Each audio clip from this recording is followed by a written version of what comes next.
ಯಾವತ್ತು ನಾವು ಲೈಕಿಂದ ಹೋಗಬಾರ್ದು, ಲೈಫಿಂದ ಹೋಗಬೇಕು. ಆ ಥರದ ಒಂದು ಎಥಿಕ್ಸ್ ಇಟ್ಕೊಂಡು ಬಂದವನು ನಾನು.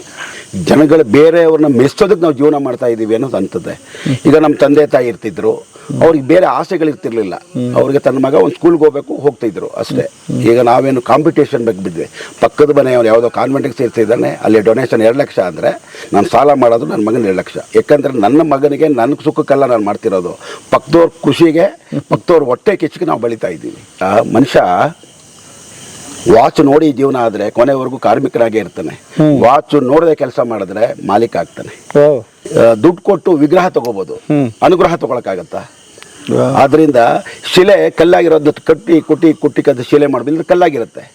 ಅದರಿಂದ ನಾವು ಪ್ರಯತ್ನ ಮಾಡಲಿಲ್ಲ ಅಂದ್ರೆ ಏನೂ ಆಗಲ್ಲ. 3 ಫ್ಯಾಕ್ಟ್ರಿ ಓನರ್ ಆಗ್ಬೇಕಂತೆ. ಏನ್ ಸರ್ 3 ಫ್ಯಾಕ್ಟ್ರಿ ಓನರ್ ಅಂದ್ರೆ? Head should be ice factory, ಅಂದ್ರೆ ತಲೆನ ಕೂಲಾಗಿ ಇಟ್ಕೋಬೇಕು. Mouth should be sweet factory, ಸಿಹಿಯಾಗಿ ಮಾತಾಡಬೇಕು. Heart should be love factory, ಹೃದಯದಿಂದ ಮಾತಾಡಬೇಕು. ಇದನ್ನೆಲ್ಲ ಸೇರಿದ್ರೆ ಲೈಫು ಸ್ಯಾಟಿಸ್ಫ್ಯಾಕ್ಟ್ರಿ. ಏನು ಅದ್ಭುತ ಸರ್ ಇದು. ಓಕೆ, ಬರ್ರಿ ಬೀಗ್ರ ಊಟ ಮಾಡೋಣ. ಬಾಳ್ ಮಂದಾಗ್ಲಿ ತಗೋರಿ. ನಿಮ್ಮ ಬಾಯಾರಿಕೆಯಿಂದ ಹಂಗ ಆಗ್ಲೇವಾ? ಸರ್ ನಮಸ್ತೆ. ಸರ್ ನಮಸ್ತೆ. ಹೇಗಿದ್ದೀರಿ ಸರ್? ಚೆನ್ನಾಗಿದ್ದೀನಿ ಸರ್. ಪ್ರಭಾಕರ್ ಹೇಗಿದ್ದೀರಾ ಸರ್? ಭಾಳ ಚೆನ್ನಾಗಿದ್ದೀನಿ. ನಮಸ್ಕಾರ. ಪ್ರಭಾಕರ್ ಸರ್, ವಯಸ್ಸು ಎಷ್ಟು ಸರ್ ನಿಮ್ಗೀಗ? ಸರ್ ಈಗ ನನಗೆ 56 ಆಗಿದೆ ಸರ್. 56? ಹಂಗೆ ಅನಿಸ್ತಾನೆ ಇಲ್ಲ. ಇದ್ರ ಗುಟ್ಟು ಏನು, ಆರೋಗ್ಯದ ಗುಟ್ಟು? ಏನಿಲ್ಲ, ನಗನಗ್ತಾ ಇರಬೇಕು, ಹಾಂ, ಕಲ್ಮಶಗಳು ಇಟ್ಕೋಬಾರ್ದು. ಹಾಂ.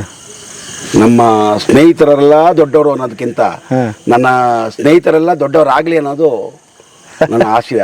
ಓಕೆ. ಯಾವತ್ತು ನಾವು ಲೈಕಿಂದ ಹೋಗಬಾರ್ದು, ಲೈಫಿಂದ ಹೋಗಬೇಕು.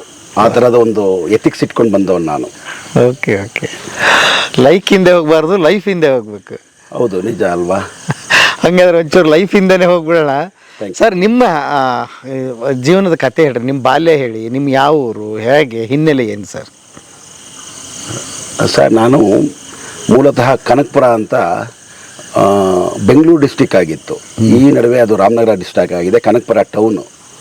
ಆ ಟೌನಲ್ಲಿ ನಾನು ಹುಟ್ಟಿದ್ದು 8ನೇ ಮಗನಾಗಿ ಹುಟ್ಟಿದೆ ನಾನು. ನಮ್ಮ ತಂದೆ ತಾಯಿ ಮೂಲ ಕನಕಪುರ. ಓಕೆ. ಚಿಕ್ಕ ಬಡತನದ ಕುಟುಂಬ, ರೈತರ ಕುಟುಂಬ. ನಮ್ಮದೊಂದು 4 ಎಕರೆ ಜಮೀನಿತ್ತು. ಅದರಲ್ಲಿ ನಾನು 8ನೇವನಾಗಿ ಹುಟ್ಟಿ ನನ್ನ ಸ್ಕೂಲ ವಿದ್ಯಾಭ್ಯಾಸ ಎಲ್ಲ RMPHS ಕನಕಪುರ ಟೌನಲ್ಲಿದೆ. ಕರಿಯಪ್ಪನವರು ಅದನ್ನು ಕಟ್ಟಿದ್ದ ಸಂಸ್ಥೆನ. ತುಂಬ ಹೆಸರಾಂತ ದೊಡ್ಡ ವ್ಯಕ್ತಿ, ಮಹಾನ್ ವ್ಯಕ್ತಿ ಆ ಮನುಷ್ಯ. ತನ್ನ ಸರ್ವಸ್ವಗಳನ್ನೆಲ್ಲ ತೊರೆದು ಸಂಸ್ಥೆ ಕಟ್ಟಬೇಕು, ಜನಗಳಿಗೆ ದಾರಿದೀಪ ಆಗಬೇಕು ಅಂತ ಬೆಳೆಸಿದಂಥ ಸಂಸ್ಥೆ ಕರಿಯಪ್ಪ ಅಂಥೇಳಿ. ತನ್ನ ತಂದೆಗೆ ಅವರು ಇದು ಕೊಟ್ಟಿರಲಿಲ್ಲ, ಬಸ್ ಚಾರ್ಜ್ ಕೊಟ್ಟಿಲ್ಲ. ಕೇಳಿದ್ರೆ ಅವ್ರು ಏನು ಹೇಳ್ತಾ ಇದ್ರು ಅಂತಂದರೆ, ಅಂಥ ಮಹಾನೀಯರ ಜೊತೆಲೆ ವಿಷಯ ಹೇಳಬೇಕು ಅನ್ನೋದಕ್ಕೆ ನನಗೆ ಬಂತು. ನೋಡಪ್ಪ, ಇದು ನನಗೆ ಸರ್ಕಾರದಿಂದ ಇದು ನಂದಲ್ಲ, ನಾನು ಒಬ್ಬರ ಹತ್ರ ಕೆಲಸ ಮಾಡ್ತಾ ಇದ್ದೀನಿ, ಈ ದುಡ್ಡು ನಾನು ಕೊಡೋಕ್ಕಾಗಲ್ಲ ಅಂತ ತಂದೆಗೆ ಬಸ್ ಚಾರ್ಜ್ ಕೊಟ್ಟಿಲ್ಲ. ಸಂಸ್ಥೆ ದುಡ್ಡು ನಾನು 1 ರೂಪಾಯಿ ಮುಟ್ಟಲ್ಲ ಅಂತ. ಆ ಥರ ಬೆಳೆದಂಥವ್ರು ಎಸ್ ಕರಿಯಪ್ಪ ಅವರು. ಅದರಲ್ಲೇ ತುಂಬ ಜನ ಪ್ರಬುದ್ಧರಾಗಿ ತುಂಬ ಚೆನ್ನಾಗಿ ಬೆಳ್ಕೊಂಡು ಬಂದಿದ್ದಾರೆ. ಅಲ್ಲಿ ನನ್ನ ವಿದ್ಯಾಭ್ಯಾಸ SLC ಆಯಿತು. ನಿಮ್ಮ ತಂದೆ ತಾಯಿ ಹೆಸರು? ಸರ್, ನಮ್ಮ ತಂದೆ ರಾಮಯ್ಯ ಅಂತ ಹೇಳಿ ರೈತ. ನಮ್ಮ ತಾಯಿ ರಾಜಮ್ಮ ಅಂತ ಹೇಳಿ, ಅವರು ಅಷ್ಟೇ ರೈತನ ಹೆಂಡತಿ. ಜಮೀನು ಮಾಡೋದು ಇದೆ ನಮ್ಮದು ಕೆಲಸ. ಆದರೆ 8 ಜನ ಮಕ್ಕಳ ನೀವು? ನಾನು 8ನೇವನು. ಲಾಸ್ಟ್ ಕೊನೆಯವ್ರು ನೀವು? ನಾನು ಕೊನೆಯವರು. ನಾನು ಅಂದರೆ ಬದುಕೆಲ್ಲ ನಿಮ್ಮದು ಅವ್ರದ್ದು ಏನು ಜಮೀನಿತ್ತು, ಏನು ಇದನ್ನು ಒಕ್ಕಲ್ತನ ಮಾಡ್ತಿದ್ದು, ಅದರಲ್ಲೇ ಜೀವನ? ಬೇರೆ ಏನಾದರೂ ಇತ್ತು? ಏನು ಇರಲಿಲ್ಲ. ಹೇಗಿತ್ತು ಬಾಲ್ಯ ಗೀಲ್ಯ ಎಲ್ಲ? ಏನಿರಲಿಲ್ಲ ನಮ್ಗೆ. ಏನು ಆ ಥರದ್ದು ಹಿನ್ನೆಲೆ, ಯಾವುದು ದೊಡ್ಡ ಹಿನ್ನೆಲೆ ಇಲ್ಲದೆ ಬೆಳ್ಕೊಂಡು ಬಂದವ್ರು ನಾವು. 4 ಎಕರೆ ಜಮೀನಿತ್ತು. 4 ಎಕರೆ ಜಮೀನಲ್ಲೇ ಬೆಳಿಬೇಕಾಗಿತ್ತು. ಒಂದಷ್ಟು ಹಸ ಕಟ್ಕೊಂಡಿದ್ರು. ನಮ್ಮ ತಾಯಿ ಎತ್ಕೊಂಡೋಗಿ ಹಾಲು ಮಾರುವನ್ನವರು ತೊಗೊಂಡೋಗಿ ಹಾಲು ಮಾರ್ತಿದ್ದೋ. ಒಂದೊಂದ್ಸಲಿ ಎಲ್ಲ ಈ ಜಾತ್ರೆಗಳಿಗೆ ಬಂದರೆ ಅಲ್ಲಿಗೆ ತೊಗೊಂಡೋಗಿ ನಾವು ಹಣ್ಣು ಹಂಪಲಗಳನ್ನು ಮಾರ್ತಾಯಿದ್ದೋ. ಆ ಥರ ತುಂಬ ಬಡತನದಲ್ಲ ನಮಗೆ ಮಾಡ್ಕೊಂಡು ಬಂದವರು. ಇವತ್ತು ಮಕ್ಕಳುಗಳು, 2 ಮಕ್ಕಳು ಸಾಕಕ್ಕೆ ಅಯ್ಯಯ್ಯೋ ಅಂತೀವಿ. ನಮ್ಮ ತಾಯಿದೇರುಗಳು, ತಂದೆದೇರುಗಳು 8 ಮಕ್ಕಳನ್ನ ಸುಖವಾಗಿ ಎಲ್ಲ ಹಬ್ಬಗಳು ಮಾಡ್ತಾ ಇದ್ದು. ಪ್ರತಿಯೊಂದು ಹಬ್ಬನೂ ನಾವು ಮಾಡ್ತಾ ಇದ್ದು. ಇವತ್ತು ದೇವ್ರು ಎಲ್ಲ ಕೊಟ್ಟಿದ್ದಾನೆ, ಹಬ್ಬ ಮಾಡೋ ಉತ್ಸಾಹ ಇಲ್ಲ. ಒಂದು ಬಟ್ಟೆ ತಗೊಳ್ರೆ ಏನು ಬೇಕಾದ್ರೆ, ಕಣ್ಣು ಬೇಕಾದ್ರೆ ತಗೊಳ್ಳೋ ಶಕ್ತಿ ಕೊಟ್ಟಿದ್ದಾನೆ. ಆಗಿನಗಂತ ಆ ಮಧುರತೆ ಇದು ನಮಗೆ ಸಿಗ್ತಾ ಇಲ್ಲ, ಆ ಮಾಧುರ್ಯ ಸಿಗ್ತಾನೆ ಇಲ್ಲ. ಅಂದರೆ ಬಡತನ ಇತ್ತು, ಅದರಲ್ಲೇ ಒಂದು ಖುಷಿ ಇತ್ತು. ಯಾವುದೋ ಒಂದು ಸಿಹಿ ಊಟ ಮಾಡಿದ್ರೆ, ಅನ್ನ ಊಟ ಮಾಡಿದ್ರೆ, ಅಥವಾ ಎಲ್ಲರೂ ಸೇರಿ ಆಟ ಆಡಿದ್ರೆ ಖುಷಿ ಇತ್ತು ಅಂತ. ಅದ್ರ ಮಜಾನೇ ಬೇರೆ. ಅದನ್ನ ಎಂಜಾಯ್ ಮಾಡೋದೇ ಬೇರೆ. ಒಂದು ಬಟ್ಟೆ ತಗೊಳ್ಬೇಕಾದ್ರೆ ಉಗಾದಿ ಹಬ್ಬ ಬಟ್ಟೆ ಬರ್ತಾ ಇದೆ ಅಂದ್ರೆ ಮೂರು ತಿಂಗಳು ಕನಸು ಕಾಣ್ತಾ ಇದ್ದ ನಾವು. 29 ದಿವಸ ಆಯ್ತು, 28 ದಿವಸ ಆಯ್ತು, ಹೊಸ ಬಟ್ಟೆ ಬರ್ತದೆ, ಹೊಸ ಬಟ್ಟೆ ಹಿಂಗೆ ಹಾಕೋಬೇಕು, ನಮ್ಮ ಓಡಾಡ್ಬೇಕು, ಏನೋ ಆ ಮಜಾಗಳಿದ್ದಲ್ಲ ಎಲ್ಲೋ ಜನಗಳು ಕಳೆದೋಗ್ಬಿಟ್ಟು ಮೊಬೈಲಲ್ಲಿ ಅದ್ರ ಇದರಲ್ಲಿ ಯಾಂತ್ರಿಕವಾಗಿ ಜೀವನ ನಡೆಸ್ತಾ ಇದ್ದಾರೆ. ಜನಗಳು ಬೇರೆಯವ್ರನ್ನ ಮೆಚ್ಚೋದಕ್ಕೆ ನಾವು ಜೀವನ ಮಾಡ್ತಾ ಇದ್ದೀವಿ ಅನ್ನೋದು ಅಂತದೆ. ಈಗ ನಮ್ಮ ತಂದೆ ತಾಯಿ ಇರ್ತಿದ್ರು, ಅವ್ರಿಗೆ ಬೇರೆ ಆಸೆಗಳಿರ್ತಿರ್ಲಿಲ್ಲ. ಅವ್ರಿಗೆ ತನ್ನ ಮಗ ಒಂದು ಸ್ಕೂಲ್ಗೆ ಹೋಗ್ತಿದ್ರು ಅಷ್ಟೇ. ಈಗ ನಾವೇನು ಕಾಂಪಿಟೇಷನ್ ಬಗ್ಗೆ ಬಿದ್ವಿ.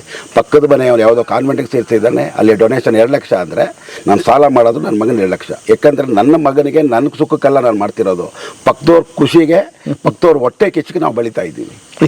ಅವ್ರು ಯಾರೋ ಕಾರ್ ತಗೊಂಡ್ರು ನಾನು ತಗೊಳ್ಳೇಬೇಕು, ಅವನೇನೋ ಮನೆ ತಗೊಂಡ ನಾನು ತಗೋಬೇಕು. ನಮ್ಮ ತಂದೆ ತಾಯಿಗೆ ಆಯ್ತಿರ್ಲಿಲ್ಲ, 10 ಕಾರ್ ಹೋಯ್ತಾ ಇದ್ರು, ಅದು ಬಾಡಿಗೆ ಅದು ಹೋಗ್ತದೆ, ಅವ್ರ ಜೀವನ ಅವ್ರಿಗೆ, ನಮ್ಮ ಜೀವನ ನಮಗೆ ಅಂತ ನಾವು ಬೆಳ್ಕೊಂಡು ಬರ್ತಾ ಇದ್ದವ್ರು. ಏನಾದರೂ ಓದಿದ್ರ ನಿಮ್ಮ ತಂದೆ ತಾಯಿ? ಏನೂ ಇಲ್ಲ, ಎಲ್ಲ ಇಬ್ರು ಓದಿದ್ರು, ಅನಕ್ಷರಸ್ಥರೇ. ನಮ್ಮ ತಂದೆ ಒಂದು 9th ವರೆಗೂ SLC ವರೆಗೂ ಓದಿದರು ಅಂತ ಗೊತ್ತಿತ್ತು. ಬಟ್ ಅವರು ಇದನ್ನ ಅಗ್ರಿಕಲ್ಚರ್ನೇ ಅದನ್ನ ಆಯ್ಕೆ ಮಾಡಿಕೊಂಡ್ರು. ಇನ್ನು ತಂದೆ ತಾಯಿ ಇದ್ಮೇಲೆ ನಾವು ಕೂಡ ಅದರಲ್ಲೇ ಹೋಗ್ಬೇಕಲ್ವಾ. ನಾವು ಬಡತನದದ್ದು ನಡ್ಕೊಂಡು ಹೋಗ್ತಾ ಇದ್ದೋ. ಸ್ಕೂಲ್ಗೆಲ್ಲ ನಮಗೆ ವಿಷಯನೇ ಗೊತ್ತಿಲ್ಲ. ಒಂದು 3 ಕಿಲೋಮೀಟ್ರ್ ಆಗ್ತಿತ್ತು ನಮ್ಮ ಮನೆಯಿಂದ ಸ್ಕೂಲ್ಗೆ. RMPH rural multi purpose high school. ಅಲ್ಲೇ ನಮ್ಮ DK ಶಿವಕುಮಾರ್ ಅವರು ಮತ್ತು MLC ರವಿ ಅವರು ಎಲ್ಲ ತುಂಬ ಜನ ಒಳ್ಳೊಳ್ಳೆ ವ್ಯಕ್ತಿಗಳು ಅಲ್ಲಿ ವಿದ್ಯಾವಂತರಾಗಿದ್ದಾರೆ. ಆಗಿನ ವಿದ್ಯೆನೇ ಬೇರೆ.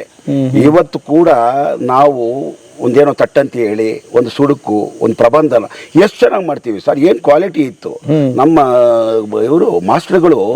ಆ ಕೊಟ್ಟಂಥ ವಿದ್ಯೆಗಳನ್ನ ರಾತ್ರಿ ಎಲ್ಲ ನಮಗೆ SLCಗಳಲ್ಲಿ ಸ್ಪೆಷಲ್ ಕ್ಲಾಸ್ ಅಂತ ತಗೊಳ್ಳೋರು. ಈ ದಿನಕ್ಕೆ ಸ್ಪೆಷಲ್ ಕ್ಲಾಸ್ ತಗೊಂಡ್ರೆ ಮೇಸ್ಟ್ರಿಗೆ ಹೊಡಿತಾರೆ. ಈ ಥರ ವ್ಯಕ್ತಿತ್ವ ನಾವು ಬೆಳೀತಾ ಇದ್ದೀವಿ. ಸ್ವಲ್ಪ ಏನಾದರೂ ಮಕ್ಕಳಿಗೆ ತುಂಬಾನಪ್ಪ ಅಂತ. ಇವತ್ತು ನಾವು ಯಾಕೆ ಆ ಥರ ಇದ್ದೀವಿ ಅಂದರೆ, ಅದು trees are non by it's fruit ಅಂತಾರೆ. ಒಂದು ಮರ ಅದ್ರ ಹಣ್ಣಿಂದ ಇದು ಏನು ಮರ ಅಂತ ಗೊತ್ತಾಗತ್ತಂತೆ. ಹಾಗೆ ನಾವು ಬೆಳೆಯುವಂಥದ್ದು ಪರಿಸರದಲ್ಲಿ, ಒಳ್ಳೆ ಪರಿಸರದಲ್ಲಿ ಬಿದ್ದರೆ ಯಾವುದೂ ಆಗೋದಿಲ್ಲ.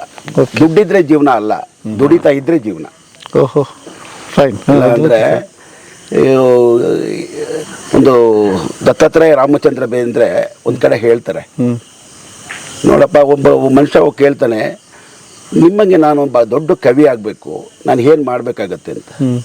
ಜೀವನದಲ್ಲಿ ಚೆನ್ನಾಗಿ ಬೆಂದರೆ ನೀನು ಬೇಂದ್ರೆ ಆಗುತ್ತೀಯಾ ಅಂತ ಹೇಳ್ತಾರೆ. ಅಂದರೆ ಜೀವನದಲ್ಲಿ ನಾವು ಚೆನ್ನಾಗಿ ಬೇಯಬೇಕು. ಎಲ್ಲ ನವರಸಗಳು ಸಿನಿಮಾದಲ್ಲಿಲ್ಲ, ನಿಜ ಜೀವನದಲ್ಲಿ ನಮ್ಮ ಪರಿಸರದಲ್ಲಿದೆ. ಅದನ್ನು ನಾವು ಅಳವಡಿಸ್ಕೊಂಡು ಹೋಗಬೇಕು. ಅದರಿಂದ ಎಲ್ಲ ಕಷ್ಟ ಸುಖಗಳನ್ನ ಯಾವಾಗ ನೋಡ್ತೀವಿ ನಾವು. ಒಬ್ಬ ಮನುಷ್ಯ ಈಗ ECG ಇರುತ್ತೆ, ECG ಸ್ಟ್ರೈಟ್ ಆಗಿದ್ದರೆ ಸತ್ತೋಗ್ತಾನೆ. ಅಪ್ಸ್ ಆ್ಯಂಡ್ ಡೌನ್ ಇರಬೇಕು. ಅಪ್ಸ್ ಆ್ಯಂಡ್ ಡೌನ್ ಇದ್ದರೆ ಒಳ್ಳೆಯದು ಕೆಟ್ಟದ್ದು ಕಷ್ಟ ಸುಖ ಎಲ್ಲ ಸಿಗುತ್ತೆ. ನೀನು ಸುಖನ ಸಿಕ್ಕಿದ್ರೆ ಅವನು ಯಾವತ್ತಾದ್ರೂ ಕಷ್ಟ ನೋಡೋಕ್ಕೆ ಆಗೋದಿಲ್ಲ, ಅವನು ಸತ್ತೋಗ್ಬಿಡ್ತಾನೆ ಒಂದು ದಿವಸ. ಓಕೆ, ಆ ಥರ ನಾವು ಕಷ್ಟಪಟ್ಟು ಯಾಕೆ ಮಾಡ್ತೇವೆ ಅಂದರೆ, ನಮ್ಮ ತಂದೆ ತಾಯಿ ಹಾಕ್ಕೊಟ್ಟಿದ್ದಂಥ ದಾರಿ, ನಮ್ಗೆ ಬೆಳೆಸಿದಂಥ ವಾತಾವರಣ, ಆ ಸಂಸ್ಕಾರವಂತರಾಗಿ ಬೆಳೆಸಿರೋದು ಒಂದು ಇಂಪಾರ್ಟೆಂಟು. ದೊಡ್ಡವರು ಚಿಕ್ಕವ್ರು ಬಂದಾಗ ನಾವು ನಮಸ್ಕಾರ ಮಾಡಬೇಕು.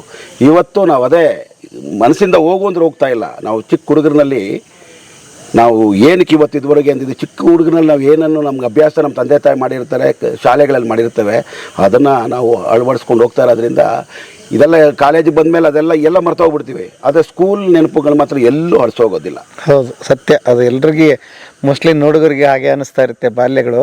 ಎಲ್ಲಿವರೆಗೆ ನೀವು ಅಲ್ಲಿ ಓದಿದ್ರಿ ಸರ್? SLC ವರೆಗೂ ನಾನು ಕನಕಪುರದಲ್ಲಿ RMPH ಅಲ್ಲಿ ಓದಿದೆ.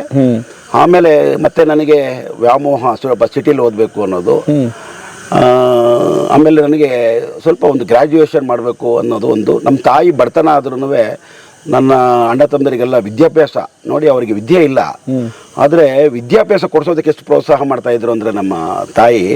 ಇವತ್ತು ನೋಡಿ, ಯಾವುದಾದ್ರೂ ಒಂದು ವಸ್ತು ನಮ್ಮ ಮುಂದೆ ಇದ್ದರೆ ಅದ್ರ ಬಗ್ಗೆ ಬೆಲೆ ಗೊತ್ತಿಲ್ಲ. ಈಗ ನಮ್ಮ ತಂದೆ ತಾಯಿ ಇಬ್ಬರು ಕಾಲ ಇದಾಗ್ಬಿಟ್ಟಿದ್ದಾರೆ, ಏನು ದೈವಾಧೀನರಾಗಿದ್ದಾರೆ. ಆದರೆ ಇವತ್ತು ಅವ್ರ ಬೆಲೆ ಗೊತ್ತಾಗ್ತಾ ಇದೆ. ಅವ್ರ ಕಾಲ ನಂತರ ನಾವು ಇವತ್ತು ಏನೇನು ತಪ್ಪುಗಳು ಮಾಡ್ತಾ ಇದ್ದೀವಿ ಅದು ಇವಾಗ ನಮ್ಗೆ ಗೊತ್ತಾಗ್ತಾ ಇದೆ. ಅವ್ರು ಇರಬೇಕಿತ್ತು, ಯಾಕೆ ನಮ್ಗೆ ಬುದ್ಧಿ ಹೇಳ್ತಾ ಇದ್ರು, ನಾವ್ಯಾಕೆ ಅದನ್ನು ಕೆಟ್ಟದಾಗ ಅರ್ಥ ಮಾಡ್ಕೊಳ್ತಾ ಇದ್ದೋ, ನಾನೇ ದೊಡ್ಡವನು ಅಂತ ಮೆರೀತಿದ್ದೋ. ಇವತ್ತು ನಮ್ಮ ತಂದೆ ತಾಯಿ 8 ಜನ ಮಕ್ಕಳುಗಳಿಗೆ ಹೇಗೆ ಸಾಕಾಯ್ತು, ಅದೆಲ್ಲಿ ಧೈರ್ಯ ಬರ್ತಿತ್ತು. ಇದು ನನ್ನ ಮನೆಯಲ್ಲೇ ಅಂತಲ್ಲ, ಎಲ್ಲರ ಮನೆಯಲ್ಲೂ ಅಷ್ಟು. ಯಾರಿಗೂ ಬೇರೆ ವಸ್ತುಗಳು ವ್ಯಾಮೋಹ ಇರ್ತಾ ಇರಲಿಲ್ಲ. ಆ ಥರ ನನಗೆ SLC ವರೆಗೂ ನಾನು ಕನಕಪುರದಲ್ಲಿ ಓದಿದೆ. ಕನಕಪುರದಿಂದ ನಾನು ಬೆಂಗಳೂರಿಗೆ ಹೋಗಬೇಕು ಅಂತ ಒಂದು ಆಸೆ ಆಯಿತು. ಬೆಂಗಳೂರಲ್ಲಿ ಓದಬೇಕು ಹಾಗೆ ಅಂತ ನನಗೆ ಆಸೆ ಆಗಿ ಇದು ವಿ ವಿ ಪುರಂ ಸೈನ್ಸ್ ಕಾಲೇಜ್ ಅಂತ ಬಸವನಗುಡಿಲಿದೆ. ಅಲ್ಲಿ ನಾನು ಗ್ರಾಜ್ಯುಯೇಷನ್ ಕಂಪ್ಲೀಟ್ ಮಾಡಿದೆ. BSc CBZ ಅಂತ 92ನಲ್ಲಿ ನಾನು ಪಾಸ್ಡ್ ಔಟು. ಅಲ್ಲಿ ತಗೊಂಡು MSc ಹೋಗ್ಬೇಕು ಅಂತ ಒಂದು 6 ತಿಂಗಳು ಹೋದೆ. ಆಮೇಲೆ ಯಾಕೋ ನನಗೆ ಬಿಸ್ನೆಸ್ ಮಾಡಬೇಕು, ಸಂಪಾದನೆ ಮಾಡಬೇಕು ಅಂತ ಮನಸ್ಸು ಬಂತು. ಅದಕ್ಕೋಸ್ಕರ ಮನುಷ್ಯ ವಾಚ್ ನೋಡಿ ಜೀವನ ಆದರೆ ಕೊನೆವರೆಗೂ ಕಾರ್ಮಿಕರಾಗೇ ಇರ್ತಾನೆ. ವಾಚ್ ನೋಡದೆ ಕೆಲಸ ಮಾಡಿದ್ರೆ ಮಾಲೀಕ ಆಗ್ತಾನೆ. ಆ ಥರ ನಮ್ಮ ಜೀವನ ಕಷ್ಟಪಡಬೇಕು, ಏನಾದರೂ ಮಾಡಬೇಕು ಅಂತ ಹೇಳಿ ನಾನು ಗ್ರ್ಯಾಜುಯೇಷನ್ ಎಲ್ಲ ಅಲ್ಲಿ ಮುಗೀತು. ಇದು ಬಿಸ್ನೆಸ್ಸಿಗೆ ಯಾಕೆ ತಲೆಗೆ ಬಂತು ನಿಮ್ಗೆ? ಯಾರು ನೋಡಿ ಯಾರು ಪ್ರೇರಣೆ ಆಯಿತು, ಹೇಗೆ ಬಂತು? ಈಗ ಅದು ಬಿಸ್ನೆಸ್ ಅಂದ ತಕ್ಷಣ ಅದಕ್ಕೊಂದು ಆರ್ಥಿಕ ಬೇಕಾಗುತ್ತೆ, ಅದಕ್ಕೆಲ್ಲ ದೊಡ್ಡ ಇದು. ಅದು ಹೇಗೆ ಅದು ಬಿಸ್ನೆಸ್ ಮಾಡ್ಬೇಕಂತ ಅಂದ್ಕೊಂಡ್ರೆ? ಎಲ್ಲ ಮನುಷ್ಯರಲ್ಲೂ ಒಂದು ತುಡಿತ ಇದ್ದೇ ಇರುತ್ತೆ ಸರ್. ಈಗ ಶಂಕರ್ನಾಗು ಕನಸು ಕಾಣ್ತಿದ್ರು. ಅವ್ರು ಹೇಳ್ತಾ ಇದ್ರು, ನೀನು ಕನಸು ಕಾಣ್ತಾ ಇದೆಯಲ್ವಾ, ಸೈಕಲ್ ಅಲ್ಲಿ ಹೋಗೋ ಥರ ಯಾಕೆ ಕನಸು ಕಾಣ್ತೀಯಾ? ಫ್ಲೈಟ್ ಅಲ್ಲಿ ಹೋದಂಗೆ ಕನಸು ಕಾಣು, ಕನಸ್ತಾನೆ ಕಾಣ್ತಾ ಇದೆಯಾ, ನೀನು ಅಚೀವ್ ಮಾಡು. ನೀನು ದೊಡ್ಡದು ಬಂದು ನೀನು ರ್ಯಾಂಕ್ ಮಾಡಿದ್ರೆ ಅಟ್ಲೀಸ್ಟ್ ಡಿಸ್ಟಿಂಕ್ಷನ್ ಅಲ್ಲಿ ಪಾಸ್ ಆಗ್ತೀಯಾ. ನೀನು ರ್ಯಾಂಕಿಗೆ ಟ್ರೈ ಮಾಡು, ನೀನು ಕನಸು ಕಾಣೋದು ದೊಡ್ಡದಾಗೆ ಕನಸು ಕಾಣು ಅನ್ನೋದು ನನಗೆ ಬಾಲ್ಯದಿಂದ ಒಂದು. ಮತ್ತೆ ಅಣ್ಣ ಅವ್ರದ್ದು ಸಿನಿಮಾಗಳು ನೋಡಿ ನೋಡಿ ನೋಡಿ ನೋಡಿ ನನಗೆ ಅದನ್ನ ಪ್ರೋತ್ಸಾಹ ಆಯಿತು. ಹೌದಾ? ಅಣ್ಣವ್ರ ಸಿನಿಮಾಗಳು ತುಂಬ ವಯಸ್ಸಿನಿಂದ, ಚಿಕ್ಕ ವಯಸ್ಸಿಂದ ನೋಡ್ತಾ ಇದ್ದೆ. ಯಾಕೆ ಅಂದರೆ ಸಾಮಾಜಿಕವಾಗಿ ಅವ್ರ ಕೊಡುಗೆ ತುಂಬ ಚೆನ್ನಾಗಿದೆ. ಕುವೆಂಪು ಅವರು ಸಾಹಿತ್ಯದಲ್ಲಿ ಕೃಷಿ ಮಾಡಿದ್ರು, ಅಣ್ಣವರು ಕಲೆನಲ್ಲಿ ಕೃಷಿ ಮಾಡಿದ್ರು, ತುಂಬಾ ಜನಕ್ಕೆ ಪ್ರೇರೇಪಣೆ ಆದ್ರು. ಇವತ್ತಿನ ಸಿನಿಮಾ ನಾವು ಕಂಪೇರ್ ಮಾಡಂಗೆ ಇಲ್ಲ. ಅಪ್ಪನ್ ಬೈತೀವಿ, ಅಣ್ಣನ್ ಬೈತೀವಿ, ಹೆಂಡತಿನ ಡೈವರ್ಸ್ ಕೊಡ್ತೀವಿ, ಸಿಟಿಯಲ್ಲಿ ನೋಡ್ತೀವಿ, ಈ ಥರದ್ದು ಬೆಳವಣಿಗೆ ಆಗೋಗ್ಬಿಟ್ಟಿದೆ. ಬಟ್ ಆ ಥರ ಹಂಗಿರಲಿಲ್ಲ. ಅವ್ರೇನೋ ಒಂದು ಸಮಾಜಕ್ಕೆ ಒಂದು ಕೊಡುಗೆ ಕೊಡ್ತಾ ಇದ್ರು. ನಮ್ಮಂಥವ್ರು ಸುಮಾರು ಜನ ಆಯ್ತಾ ಇತ್ತು. ಅಂದರೆ ನಾನು ಕಂಡ್ರೆ ಸ್ವಲ್ಪ ಗ್ರೀನ್ ಕಂಡ್ರೆ ಇಷ್ಟ ನನಗೆ. ನಾನೊಂದಷ್ಟು ಜಮೀನು ತೆಗಿಬೇಕು. ನಮ್ಮಮ್ಮ ನೋಡಿ, ಅದಕ್ಕೆ ನಾವು ಚಿಕ್ಕ ವಯಸ್ಸಿನಲ್ಲಿ ಏನು ಮಾಡ್ತೀವಿ ಅನ್ನೋದು ಇದೆಯಲ್ಲ, ಅದ್ರ ಮೇಲೆ ನಮ್ಮ ಜೀವನ ನಿಂತ್ಕೊಳ್ತದೆ. ಅದನ್ನೇ ನಾವು ಮನೆ ಥರ ಕಟ್ಕೊಂಡು ಹೋಗ್ತೀವಿ. ಪ್ರತಿಯೊಬ್ಬರು ಮನುಷ್ಯರಲ್ಲೂ ಆ ಥರ ಆಗುತ್ತೆ. ಏನೋ ತುಡಿತಾ ಇತ್ತು, ನಾನೇನೋ ದುಡ್ಡು ಮಾಡಬೇಕು, ಹಿಂಗೆ ಜೀವನ ಆಗೋಯ್ತಲ್ಲ ನಮ್ಮದು, ಬರ್ತಂದಲ್ಲೇ ಜೀವನ ಆಗಿತ್ತು. ಇದೇನು ಹಾಲಾಕು, ಅದಾಕು, ಇದಾಕು, ನಾವೇನಾದರೂ ಸಾಧನೆ ಮಾಡಬೇಕಲ್ಲ. ಸುಮ್ಮನೆ ಕೂತ್ರೆ ನಿಂತಲ್ಲಿ ನೀರಾಗ್ಬಿಡ್ತದೆ, ಹರಿಯೋ ನೀರಾಗಬೇಕಲ್ಲ ನಾವು. ಆಮೇಲೆ ಒಂದು ತುಡಿತ ಏನಂದರೆ, ನಾವು ಸ್ವಲ್ಪ ನಮಗಿಂತ ಹೆಚ್ಚಿನವ್ರನ್ನ ಸ್ನೇಹ ಮಾಡಿದ್ರೆ ಅವ್ರ ಗುಣಗಳು ನಮಗೆ ಬರ್ತದೇನೋ, ಆ ಥರ ನನಗೆ ತುಂಬ ಸ್ವಲ್ಪ. ಇನ್ನೂ ಅದು ಆ್ಯಕ್ಚುಲಿ ಕಾಲೇಜಲ್ಲಿ ಇನ್ನೂ ಹೆಂಗಿರ್ತೀರಿ, 108 ಟಿಂಗ್ ವಯಸ್ಸು ಅಂತಾರೆ, 108 ಏನೇನೋ ಪ್ರಭಾವಗಳು ಬೀರುತ್ತೆ ಅವಾಗ. ಹೇಗೆ ಅದು ಇನ್ನು ಅವಾಗ ಇಷ್ಟು ಸೀರಿಯಸ್ ಆಗಿ ಯೋಚನೆ ಮಾಡ್ತಿದ್ರಿ ಅಂತ? ಇಲ್ಲ, ಮನಸ್ಸು ಯಾವತ್ತೂ ನಮ್ಮ ಮನಸ್ಸನ್ನ ಹತೋಟಿನಲ್ಲಿ ಇಟ್ಕೊಳ್ಬೇಕು. ನಾನು ಏನು ಮಾಡ್ತಾ ಇದ್ದೀನಿ ಅಂತ ಅವರಿಗೆ ನಿಗಾ ಇದ್ರೆ, ಪ್ರತಿಯೊಬ್ಬ ಮನಸ್ಸಲ್ಲೂ ಒಂದು ಕನಸು ಇಟ್ಕೋಬೇಕು. ಮುಂದ್ಗಡೆ ಕನಸು ಇರಬೇಕು, ಹಿಂದ್ಗಡೆ ಗುರು ಇರಬೇಕು. ಗುರು ಎರಡೂ ಇದ್ದಾಗ ನಮ್ಮ ಜೀವನ ಎಲ್ಲರಿಗೂ ಸಾಗುತ್ತೆ. ಈ ಮನಸ್ಸು ಇದೆಯಲ್ಲ, ಇದು ಮರ್ಕಟ ಕೋತಿ ಥರ, ಏನೇನೋ ಬೇಕು ಅನ್ಸುತ್ತೆ, ಏನೇನೋ ಬೇಡ ಅನ್ಸುತ್ತೆ, ಜಂಕ್ ಮಾಡೋಣ ಅನ್ಸುತ್ತೆ. ಇದನ್ನೆಲ್ಲ ನಾವು ತಗೊಂಡು ಬಂದು ಇಲ್ಲಿನ ಕಂಟ್ರೋಲ್ ಮಾಡ್ಕೊಂಡಿದ್ರೆ ಪ್ರತಿಯೊಬ್ಬ ಮನುಷ್ಯನು ಸಂಸ್ಕಾರವಂತನಾಗಿ ಬೆಳಿತಾನೆ ಅನ್ನೋದಕ್ಕೆ ಎಲ್ಲರೂ ಇದೆ. ಅದೇನು ದೊಡ್ಡ ವಿಷಯ ನಾವು ಮಾಡೋದು ಅನ್ನೋದೇನಿಲ್ಲ, ಎಲ್ಲರ ಮನಸ್ಸಲ್ಲೂ ಇರುತ್ತೆ. ಹೀಗಾಗಿ ಕೆಡವರಿದ್ರೆ ಕೆಡ್ಸೋರು ಜಾಸ್ತಿ ಇರ್ತಾರೆ. ನಾವು 9ನೇವರು 10ನೇವರು 9ನೇವ್ರ ಜೊತೆಲಿ ನಾವು ಸೇರಿದ್ರೆ ನಾವು 10ನೇವ್ರು ಆಯ್ತೀವಿ. ನಾವು ಬೇರೆ ದಿಕ್ಕಿನಲ್ಲೇ ಯೋಚನೆ ಮಾಡಬೇಕು. ಆ ಥರದಿಂದ ನನಗೆ ಮೊದಲಿಂದ ಏನಾದರೂ ಒಂದು ಬಿಸ್ನೆಸ್ ಮಾಡೋಣ, 4 ಜನಕ್ಕೆ ಸೇವೆ ಮಾಡೋಣ ಅಂತ ಮನೋಭಾವ. ಸ್ವಲ್ಪ ಕಾಸು ಅದು ಇದ್ದಿದ್ರೆ ನನಗೆ ಮೊದಲಿಂದನೂ ಹಾಗೆ. ಎಷ್ಟೋ 4 ಜನಕ್ಕೆ ಸಹಾಯ ಮಾಡೋವಂಥ ನನಗೆ ಗುಣ. ಒಬ್ಬ ಕಷ್ಟದಲ್ಲಿ ಬಂದರೆ ನಾನು ದೇವರಾಣೆ ನನ್ನ ಕೈನಲ್ಲಿ ಸುಮ್ಮನೆ ಇರೋಕ್ಕಂತೂ ಆಗಲ್ಲ. ಮಧ್ಯರಾತ್ರಿ ಒಬ್ಬ ಹುಷಾರಿಲ್ಲ ಅಂದರೆ ನಾನು ಕಾರ್ ತೊಗೊಂಡು ಹೋಗ್ತೀನಿ. ಅದಕ್ಕೊಂದು ಉದಾಹರಣೆ, ರಾಜ್ಕುಮಾರ್ ಅವರು ಒಂದ್ಸಲಿ ಮದ್ರಾಸಲ್ಲಿ ಇರಬೇಕಾದ್ರೆ ಪಕ್ಕದ ಮನೆಯವರಿಗೆ ಹೆರಿಗೆ ನೋವಾಗುತ್ತೆ. ಯಾರು ಡ್ರೈವರೇ ಇರಲ್ಲ. ರಾಜ್ಕುಮಾರ್ ಒಬ್ಬರೇ ಇರೋದು, ಪಕ್ಕದ ಮನೆಯವರು. ರಾಜ್ಕುಮಾರ್ ಏನು ಮಾಡ್ತಾರೆ, ಅದು ವಿಷಯ ಗೊತ್ತಾಗ್ಬಿಟ್ಟು ಅವರೇ ಡ್ರೈವ್ ಮಾಡ್ಕೊಂಡು ಹೋಗಿ ಹೆರಿಗೆ ಮಾಡಿಸ್ಕೊಂಡು ಬರ್ತಾರೆ. ಅಂದರೆ ಒಂದು ತುಡಿತ ನಮ್ಮಲ್ಲಿ ಇರಬೇಕು, ಇಲ್ಲ ಅಂದರೆ ಮನುಷ್ಯತ್ವ ಆಗಕ್ಕೆ ಸಾಧ್ಯನೇ ಇಲ್ಲ. ಆ ಥರ ಯಾರೋ ಒಬ್ಬರು ಮನಸ್ಸಲ್ಲಿ ಯಾರೋ ನಾವು ಸ್ಫೂರ್ತಿ ಆಗ್ತೀವಿ. ಅದರಿಂದ ಏನು ಬಿಸ್ನೆಸ್ ಶುರು ಮಾಡ್ತೀರಿ? ಹಂಗಾರೆ ಕಾಲೇಜ್ ಮುಗೀತು ಸರ್. ಕಾಲೇಜು ನಾನು ರೂರಲ್ ಯೂನಿಯನ್ ಪ್ರೆಸಿಡೆಂಟ್ ಆಗಿದ್ದೆ 92 ಬ್ಯಾಚಲ್ಲಿ. ನೋಡಿ, ಅಲ್ಲಿ ಕೂಡ ಯಾವುದು ರೈತರಿಗೆ ಸಂಬಂಧಪಟ್ಟಂಗೆ ನಾನು ಅಧ್ಯಕ್ಷ ಆಗಿದ್ದೆ, ರೂರಲ್ ಪ್ರೆಸಿಡೆಂಟ್ ಆಗಿದ್ದೆ ನಾನು. ಆ ಥರ ಗ್ರಾಮೀಣ ಹುಡುಗರ ಸಂಘದ ಅಧ್ಯಕ್ಷನಾಗಿದ್ದೆ. ಊರಾಗೆ ನಾನು ಬರ್ತೀರಿ ಸೈನ್ಸ್ ಕಾಲೇಜಲ್ಲಿ ಕಾಲೇಜಲ್ಲಿ ಸ್ವಲ್ಪ ಎಲ್ಲೇ ಹೋದ್ರು ನನಗೆ ಒಂದು ಸ್ವಲ್ಪ ಲೀಡರ್ ಕ್ವಾಲಿಟಿ. ಸ್ವಲ್ಪ ನಾಯಕತ್ವ ವಹಿಸ್ಕೋಬೇಕು, ಜನಗಳು ನನಗೆ ಗುರುತಿಸ್ಬೇಕು, ಆ ಥರ ನಡೆಸ್ಬೇಕು ಅನ್ನೋದು ಒಳಗಡೆ ತುಡಿತಾ ಇರ್ತದೆ. ಓಕೆ. ಒಬ್ರೊಬ್ರು ಇರ್ತದೆ, ಕೆಲವರು ಅದನ್ನ ಸಪ್ರೆಸ್ ಮಾಡ್ಕೊಂಡು ಮುಚ್ಚಾಕೊಂಡ್ಬಿಡ್ತಾರೆ, ಕೆಲವರೆಲ್ಲ ಇರ್ತದೆ. ನೋಡಿ ಈಗ ಆ ಕ್ಯಾಮ್ರಾಗಿರೋ ಶಕ್ತಿ ನೀವು ಹೆಂಗೆ ಮಲಗಿರ್ಲಿ ಕ್ಯಾಮ್ರಾ ನೋಡೋದಕ್ಕೆ ಹಿಂಗೆ ಅನ್ಕೋತೀವಿ, ಹಿಂಗೆ ಅನ್ಕೋತೀವಿ. ಅದು ನಮ್ಮನ್ನ ಆ ಶಕ್ತಿಯಿಂದ ನಮ್ಮನ್ನ ಎಳೆಯುತ್ತೆ. ಓಕೆ. ಅದರಿಂದ ನಾಯಕತ್ವದ ಗುಣ ಮತ್ತು ಸಾಮಾಜಿಕ ಪರಿಣಾಮ ಬೀರು ಅಲ್ಲಿಂದನೇ ಶುರುವಾಗುತ್ತೆ ನಿಮ್ದು. ಹೌದು, ಓಕೆ. ಪ್ರತಿಯೊಬ್ಬ ಮನುಷ್ಯರಲ್ಲ ಅದು ಇರುತ್ತೆ ಸರ್. ಆದ್ರೆ ಅದನ್ನ ಧೂಳು ಒದರ್ದಂಗೆ ಒದರ್ಬೇಕು ನಾವು. ಹಳೆ ಬುಕ್ ಇರುತ್ತಲ್ಲ, ತಟ್ಟಿ ಧೂಳನ್ನೆಲ್ಲ ತೆಗೆದ್ರೆ ಒಂದೊಂದು ಈಚೆ ಬರುತ್ತೆ. ನಾವಿಲ್ಲ ಅಂದ್ರೆ ಹಳೆ ಬುಕ್ ಆಗಿ ಮಡಗಿದ್ರೆ ಹಾಗೆ ಇರುತ್ತೆ. ಹೊಡಿಬೇಕು ಅದನ್ನ. ಈಗ ದುಡ್ಡು ಕೊಟ್ಟು ವಿಗ್ರಹ ತಗೋಬಹುದು, ಅನುಗ್ರಹ ತಗೊಳಕ್ಕಾಗತ್ತಾ? ಆದ್ರಿಂದ ಶಿಲೆ ಕಲ್ಲಾಗಿರೋದು ಕುಟ್ಟಿ ಕದ್ದು ಶಿಲೆ ಮಾಡೋದ್ರಿಂದ ಕಲ್ಲಾಗಿರುತ್ತೆ. ಅದರಿಂದ ನಾವು ಪ್ರಯತ್ನ ಮಾಡಲಿಲ್ಲ ಅಂದ್ರೆ ಏನೂ ಆಗಲ್ಲ. ಎಲ್ಲಾರ್ದು ನಾವು ಮನುಷ್ಯರು ಬಡವರಾಗಿ ಹುಟ್ಟೋದು ನಮ್ಮ ತಪ್ಪಲ್ಲ, ಬಡವರಾಗಿ ಸಾಯ್ಬಾರ್ದು. ಈ ತರ ಕೆಲವು ವ್ಯಕ್ತಿಗಳನ್ನ ನಾವು ನೋಡಿದಾಗ ಒಂದು ಸ್ಫೂರ್ತಿಯಿಂದ ಬೆಳಿತೀವಿ. There death was born was common, death was history. ಅಂದ್ರೆ ಚರಿತ್ರೆ ನಿರ್ಮಾಣ ಮಾಡಬೇಕು. ಚರಿತ್ರೆ ನಿರ್ಮಾಣ ಮಾಡೋರು ತುಂಬಾ ಜನ ಇದ್ದಾರೆ. ನಾವು ಏನೂ ಇಲ್ಲ, ಏನೋ ಅಲ್ಪ ಸಹಾಯಗಳು ನಾವು ಅವಾಗ ಬಂದಾಗ ನಮ್ಮ ಕೈಲಾಗಿದಷ್ಟು ನಾವು ಸಹಾಯ ಮಾಡ್ಕೊಳ್ಳಬೇಕು ಅನ್ನೋ ಗುಣ ನನಗೆ ಬಂದಿದೆ. ಆದ್ದರಿಂದ ನಾನು ಈ ಥರ ಮನಸ್ಥಿತಿ ಇಟ್ಕೊಂಡು ನಾನು ಬೆಂಗಳೂರಲ್ಲಿ ನಾನು ಬಿಸ್ನೆಸ್ ಮಾಡಬೇಕು ಅಂತ ಮನಸ್ಸು ಮಾಡ್ಕೊಂಡು ಬಂದೆ. ಯಾವ ಬಿಸ್ನೆಸ್ ಶುರು ಮಾಡ್ತೀರಿ ಸರ್? ಮೊದಲನೇದಾಗಿ ನಾನು ಒಂದು ಟ್ರಾವೆಲ್ ಏಜೆಂಟ್, ಟ್ರಾವೆಲ್ ಆಫೀಸ್ ಇಟ್ಟಿದ್ದೆ. ಸ್ವಲ್ಪ ದುಡ್ಡೆಲ್ಲ ಸಾಲಗಳು ಅವು ಇವೆಲ್ಲ ಮಾಡಿ ನೋಡಿ. ಆ ವಿಶೇಷ ಏನಂದರೆ ಒಂದು 3,000 ಸಾಲ ಮಾಡಿದ್ದೆ, 3 ತಿಂಗಳು ನಿದ್ದೆ ಮಾಡಿಲ್ಲ. ಹೆಂಗಪ್ಪ 3,000 ರೂಪಾಯಿ ತೀರ್ಸೋದು ಅಂತ. ಆ ಥರ ಒಂದು ಹೆಂಗ್ ಸಾಲ ಮಾಡಿದ್ರಿ? ಏನು ಅದು ಯಾವ ಏನೋ ಮಾಡಬೇಕು, ನಾನು ಏನಾದರೂ ಮಾಡಬೇಕಲ್ಲ. ಒಂದು ಟ್ರಾವೆಲ್ಸ್ ಆಫೀಸ್ಗೆ ಒಂದು ಆಫೀಸ್ ಮಾಡಬೇಕು, ಅದಕ್ಕೊಂದು ಗಾಡಿ ತಗೋಬೇಕು, ಅದಕ್ಕೊಂದು ಲೋನ್ ಹಾಕಬೇಕು. ನಮ್ಗೆ ಎಟ್ಸೋ ಅಂತದ್ದು ಕೆಲವೇ ಇಲ್ಲಾಂದ್ರೆ ಆಟೋ ಓಡಿಸ್ಬೇಕು.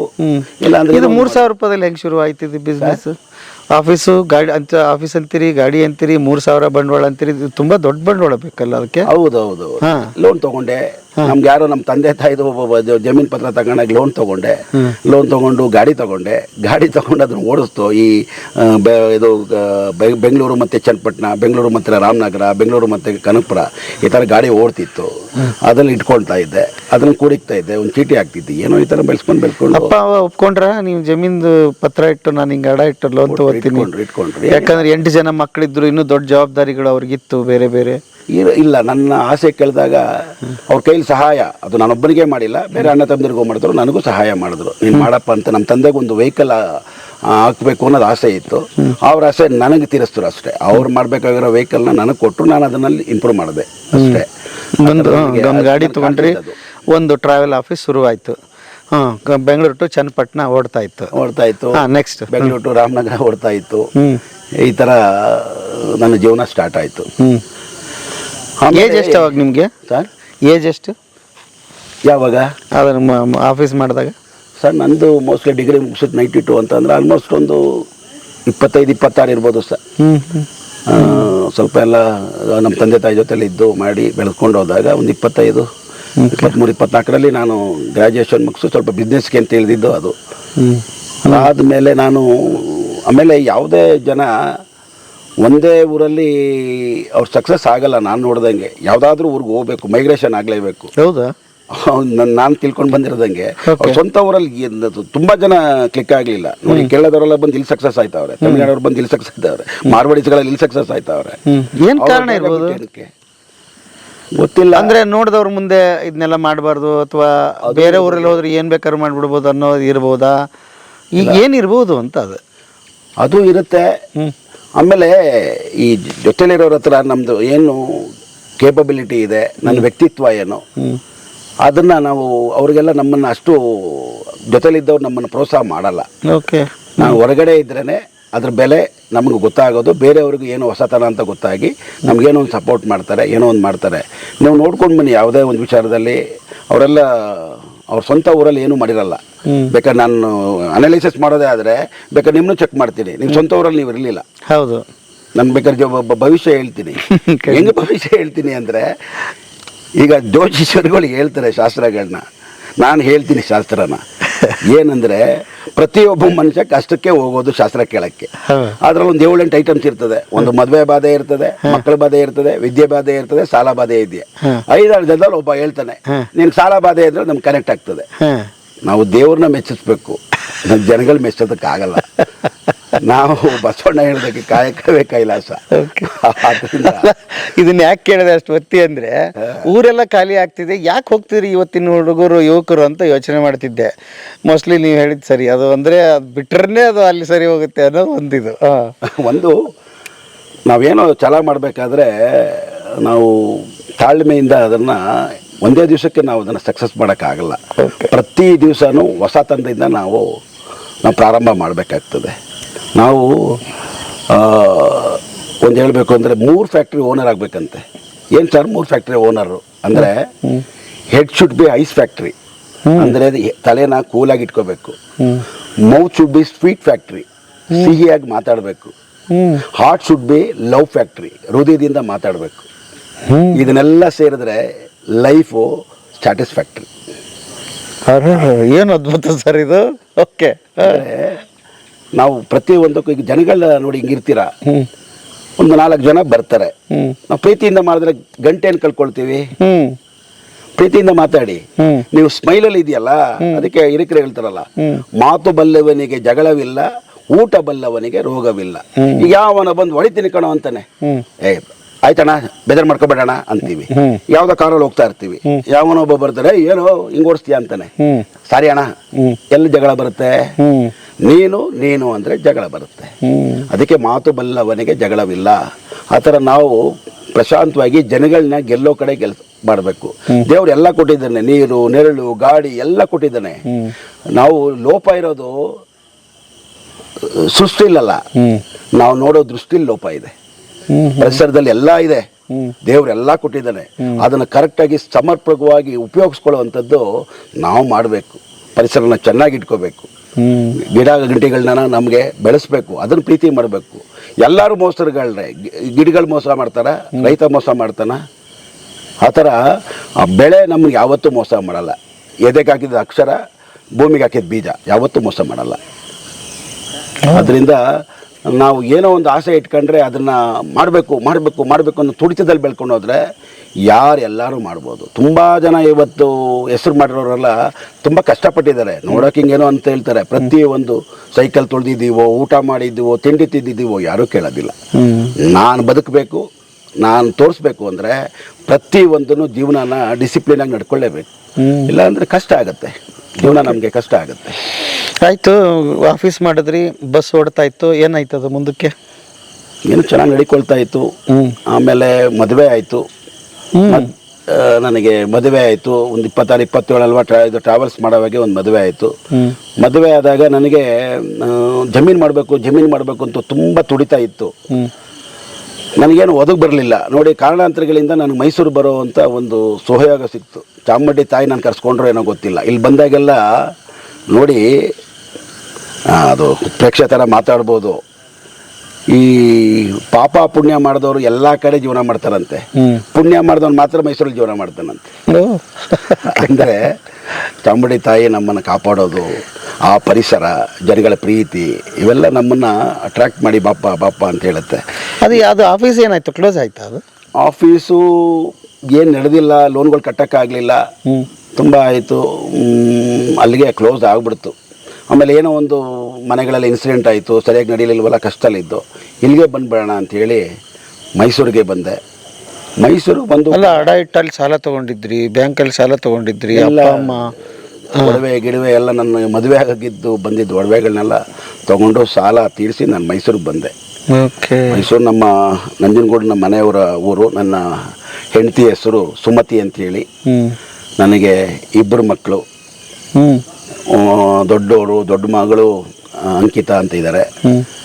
ಅವರು UPSC ಅಂದರೆ IAS ಎಕ್ಸಾಮ್ ತೊಗೊಳ್ಬೇಕು ಅಂತ ಡೆಲ್ಲಿಲಿ ಇದ್ದಾರೆ. ಮಗ ಬಂದು MBA ಮಾಡಿದ್ದಾನೆ. ಅವನು ನಮ್ಗೆ ಇಲ್ಲಿ ರೆಸಾರ್ಟ್ ಮಾಡೋಣ ಹಾಗೆ ಅಂತ ನಾನು ಇಲ್ಲಿ ಇಟ್ಕೊಂಡಿದ್ದೀನಿ. ಏನೋ ಇವೆಲ್ಲ ನಮಗೆ ತಿರುಗಿ ನೋಡಿದಾಗ ನಾವೆಲ್ಲ ಹಿಂಗೆ ಸಾಧನೆ ಮಾಡಿದ್ವಾ, ಇದು ಸಾಧನೆನಾ? ಕನಸು. ಅದರಿಂದ ಪ್ರಯತ್ನ ಯಾವುದೇ ಕಾರಣಕ್ಕೂ ಬಿಡಬಾರ್ದು ನಾವು. ಪ್ರಯತ್ನ ಬಿಟ್ಟರೆ ನಾವಲ್ಲೇ ಸೋತಂಗೆ. ಅದರಿಂದ ಯಾವತ್ತು ಇಲ್ಲ ಅಂದರೆ ಕಷ್ಟ ಆಗುತ್ತೆ. ಶ್ರಮ ಪಟ್ಟರೆ ಯಾವತ್ತೂ ನಿಮಗೆ ಆ ಶ್ರಮ ನಿಮಗೆ ಮೋಸ ಮಾಡಲ್ಲ. ಅದರಿಂದ ಶ್ರಮ ಪಟ್ಟರೆ ಇರುವೆ ಅಂತ, ಇಲ್ಲ ಅಂದರೆ ಇರುವೆ ನೋಡಿ ಭಾಳ ಶ್ರಮ ಪಡ್ತದೆ. ಒಂದು ಇದನ್ನು ಕಲ್ಲೇ ಆಗಲಿ ಸುತ್ಕೊಂಡು ತೊಗೊಂಡೋಗಿ ಗೂಡ್ಗೆ ಹಾಕಿ ರೆಡಿ ಮಾಡ್ಕೊಳ್ತದೆ. ಶ್ರಮ ಪಟ್ಟರೆ ಇರುವೆ, ಇಲ್ಲ ಅಂದರೆ ನೀನು ನಿಂತಲ್ಲೇ ಇರುವೆ. ಅಂದರೆ ಇರುವೆ ಥರ ದುಡಿಬೇಕಂತೆ, ಇಲ್ಲ ಅಂದರೆ ನಿಂತಲ್ಲೇ ನೀನು ಇರ್ತೀಯ, ಆ ಥರ. ಇಲ್ಲ, ಎಲ್ಲಿಂದ ಎಲ್ಲಿಗೆ ಹೋಯ್ತು. ಈಗ ಮದುವೆಯಿಂದ ಒಂದೇ ಸಲ ಇಲ್ಲಿಗೆ ಬಂದ್ಬಿಟ್ರಿ, ಮಧ್ಯೆ ಏನೇನು ಮಾಡಿದ್ರಿ ನೀವು? ಮೈಸೂರಿಗೆ ಬಂದ್ರಿ. ಹೌದು. ಮೈಸೂರಿಗೆ ಬಂದು ಏನೇನು ಮಾಡಿದ್ರಿ? ಮೈಸೂರಿಗೆ ಬಂದೆ. ನನಗೆ ಸ್ವಲ್ಪ ಕಷ್ಟ ಜೀವನ ಆಯಿತು. ಕಷ್ಟ ಜೀವನದಲ್ಲಿ ಗಂಧದ ಕಡ್ಡಿ ಫ್ಯಾಕ್ಟ್ರಿ ಬರುತ್ತೆ. ಗಂಧದ ಕಡ್ಡಿ ಒಂದು SPS ಎಂಟರ್ಪ್ರೈಸಸ್ ಅಂತ ಯಾರೋ ಒಬ್ರು ಹಿಂಗೆ ಹೇಳಿದ್ರು, ನೋಡಿ ಜೀವನದಲ್ಲಿ ಗಂಧದ ಕಡ್ಡಿ ಇದೆಯಲ್ಲ ಸಾವಿಲ್ವಂತ ಅದಕ್ಕೆ. ಯಾವತ್ತು ಬಿಸ್ನೆಸ್ ಮಾಡೋದಕ್ಕೆ ಅದು ಎಂಡ್ ಇರಬಾರ್ದಂತೆ. ದೇವ್ರು ಸಾಯ್ತಾರ? ಇಲ್ಲ, ದೇವ್ರು ಎಂಡಿಲ್ಲ. ಅಂದರೆ ಅದು ಯಾವತ್ತು ಸಾವಿಲ್ಲ ದೇವರಿಗೆ. ಆ ದೇವ್ರಿಗೆ ಹಚ್ಚೋ ಗಂಧದ ಕಡ್ಡಿ ಸಾವು ಇದೆಯಾ? ಇಲ್ಲ. ಅದರಿಂದ ಗಂಧದ ಕಡ್ಡಿ ಆಯಿಸ್ಕೊ ನೀನು. ಕೆಲವು ಬೀಸಲ್ಲಿ ಅಪ್ಸ್ ಆ್ಯಂಡ್ ಡೌನ್ ಅಂತ ಇರುತ್ತೆ, ಆದರೆ ಗಂಧದ ಕಡ್ಡಿಲಿ ಅಪ್ಸ್ ಆ್ಯಂಡ್ ಡೌನ್ ಇಲ್ಲ ಅಂತ ನನಗೆ ಆ ವಯಸ್ಸಲ್ಲಲ್ವಾ, ಆ ತುಡಿತದಲ್ಲಿ ಆ ಗಂಧದ ಕಡ್ಡಿ ಫ್ಯಾಕ್ಟ್ರಿ ಮಾಡಿದೆ. ಉದಯಗಿರಿ ಅಂತ ಒಂದು ಏರಿಯಾ ಇದೆ, ಅಲ್ಲಿ ಗಂಧದ ಕಡ್ಡಿ ಫ್ಯಾಕ್ಟ್ರಿ ಮಾಡಿ ಆ ಗಂಧದ ಕಡ್ಡಿ ಫ್ಯಾಕ್ಟ್ರಿ ಚೆನ್ನಾಗಿ ಓಡ್ತು ದೇವ್ರ ದಯದಿಂದ. ತುಂಬ ಕಷ್ಟಪಟ್ಟು ಏನು 8,000-8,500 ರೂಪಾಯಿ ಕೂಲಿ, 1,000 ಹೊತ್ತಿದ್ರೆ. ಇವತ್ತೆಲ್ಲ ಮಿಷಿನ್ಗಳು ಇವೆಲ್ಲ ಬಂದ್ಬಿಟ್ಟಿದ್ದಾವೆ. ಅದನ್ನು ತೊಗೊಂಡೋಗಿ ಸೈಕಲ್ ಬ್ರ್ಯಾಂಡ್ ರಂಗರಾವ್ ಅಂತ ತುಂಬ ಪ್ರತಿಷ್ಠಿತ ಕಂಪ್ನಿ, ಅದಕ್ಕೆ ತೊಗೊಂಡೋಗಿ ನಾನು ಇದನ್ನು ಗಂಧದ ಕಡ್ಡಿಗಳನ್ನೆಲ್ಲ ಹಾಕ್ತಾ ಇದ್ದೆ.